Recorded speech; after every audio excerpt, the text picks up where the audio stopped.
And it reads, and he is the head of the body, the church, who is beginning, the firstborn, who is the beginning, the firstborn from the dead, that in all things he might have preeminence. What we're looking at this point is this particular vine, this vine of Shem, this vine of Jesse, the Davidic vine, maturing and coming into a level of maturity through experiences, coming in and out of this life at heightened levels, at reaching heightened marks, that it's justifiable for God to send his only begotten Son into the earth to manifest the first begotten from the dead. What does that mean? It's been bugging me. The first begotten from the dead. The firstborn from this powerful ancestral line. Begotten means to beget, means to birth, to bring forth something. Jesus is the firstborn from the ancestral line of David. This is what it's conveying.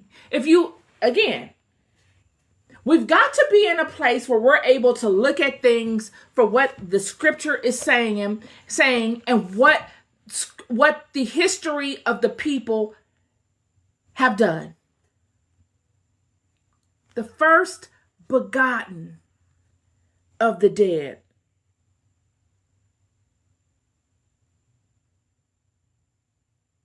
This is how they could prophesy such a thing happening.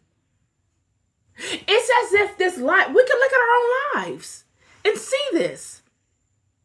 Do you think you're born in this life with levels of gifts, favor, grace, whatever you're born with, just because you're lucky? Do you? Do you have deja vu moments in your life where you're like, this seems so familiar? Because you're just on a ley line somewhere and the energy is like that in that area? Do you think that? If that's the case, then why isn't everybody else having those experiences while you're in that area? Why is it only exclusive to some people? This life is a build. When we look at the Apocrypha, I can substantiate this. With the Apocrypha, I don't even need to pull it out. You can go and look at any commentary I have when I speak to the book of Enoch. God says in the book of Enoch, plain as day,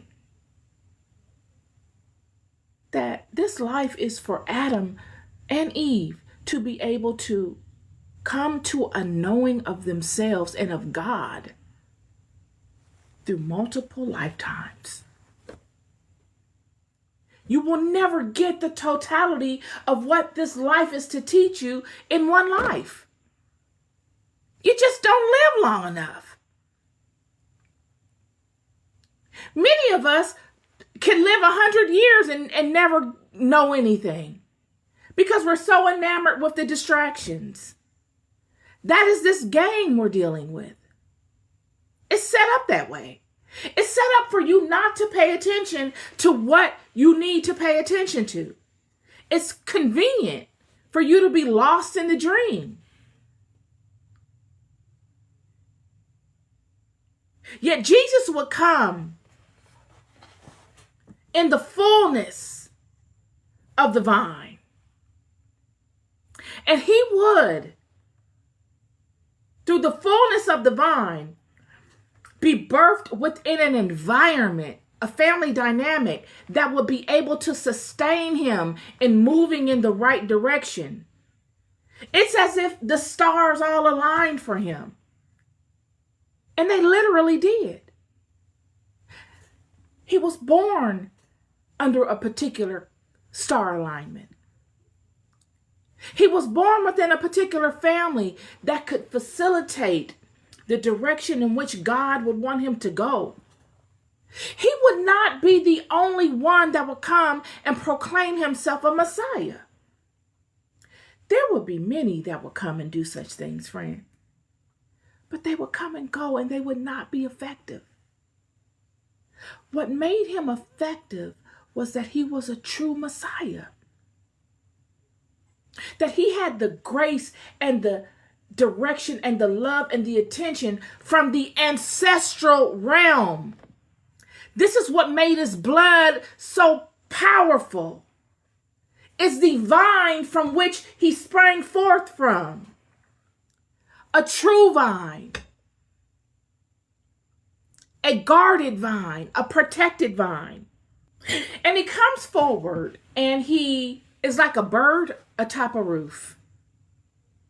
Like a lone bird sitting atop a roof.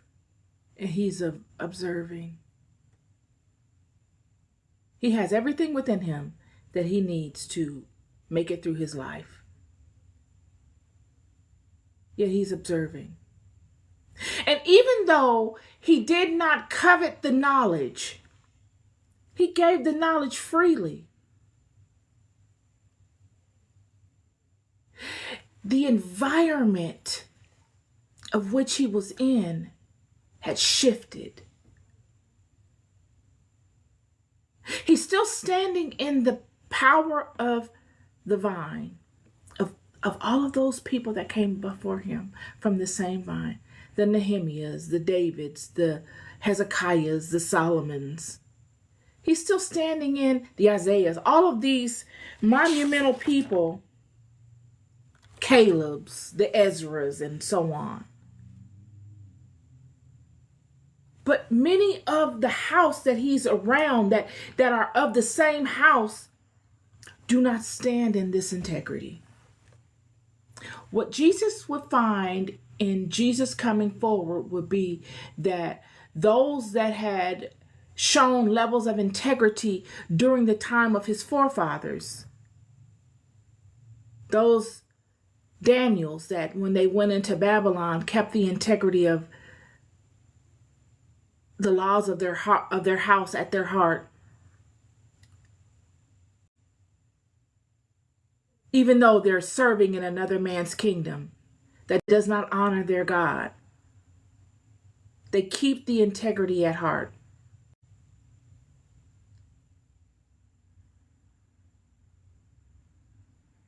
And they don't go too far.